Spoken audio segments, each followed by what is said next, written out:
ស្រះនិស័យនេះខ្យល់អអានថាស្រះខ្យល់អូអានថាស្រះស្រះអញ្ចឹងយើងងាកបែរមកខាងលើនេះយញ្ចនៈទាំង5ដណ្ដប់តួអក្សរទី1គឺអក្សរកអក្សរកខ្យល់អអញ្ចឹងបើសិនជាអក្សរកខ្យល់អដាក់ជាមួយស្រះនិស័យមួយនេះគឺស្រះសូរសំឡេងទៅជា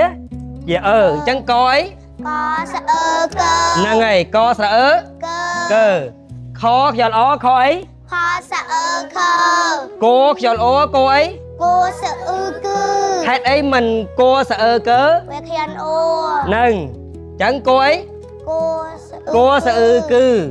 ហើយងស្រអ៊ឺងឺស្រអ៊ឺងឺដស្រអើដហើយដូស្រអ៊ឺដមិនមិនដូស្រអើដវាខ្យល់អូចលបុផាកូនឡើងអានហើយសុកចម្រើនចាកស្រអើកខស្រអើខហ្នឹងហើយកស្រអ៊ឺគឺហ្នឹងខស្រអ៊ឺខឺហ្នឹងងស្រអ៊ឺងឺចស្រអើជើឆស្រអើឈើ